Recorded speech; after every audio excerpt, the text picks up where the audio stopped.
रोहन एक अनाथ बच्चा था जो शहर के किनारे एक पुरानी झोपड़ी में रहता था। उसके पास खाने के लिए पैसे नहीं थे, लेकिन उसे चित्रकारी का बहुत शौक था। एक दिन जंगल में लकड़ियां बीनते समय उसे मिट्टी में दबी हुई एक सोने की पेंसिल मिली। मजाक में रोहन ने मिट्टी पर एक रोटी बनाई। जैसे ही चित्र पूरा हुआ, मिट्टी से एक गरम और ताज़ी रोटी निकल आई।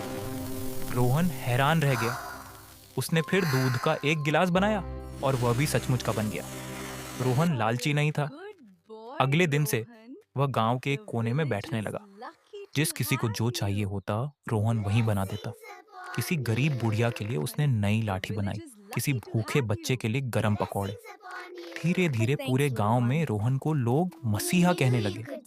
गांव का सबसे अमीर और घमंडी आदमी काका ये सब चुपचाप देख रहा था। उसने सोचा, अगर ये पेंसिल मेरे पास हो जाए तो मैं दुनिया का सबसे अमीर आदमी बन जाऊंगा। एक रात जब रोहन सो रहा था, काका चुपके से उसकी झोपड़ी में घुसा और जादुई पेंसिल चुरा ली। काका अपने घर पहुंचा और दरवाजा अंदर से बंद कर लिया। उसने सोचा, मैं सोने के सिक्कों का पहाड़ बना दूंगा। उसने मिट्टी पर बड़े ध्यान से सोने के सिक्के बनाए, लेकिन जैसे ही चित्र पूरा हुआ, मिट्टी से सिक्के नहीं निकले, बल्कि हजारों काले बिच्छू निकलने लगे।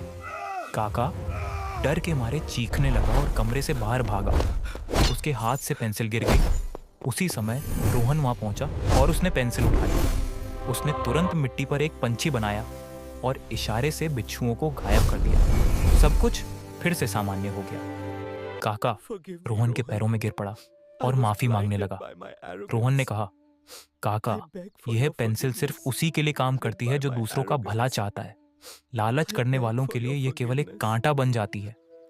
लालच इंसान को बर्बाद कर देता है, जबकि ईमानदारी और सेवा ही सबसे बड़ा धन है।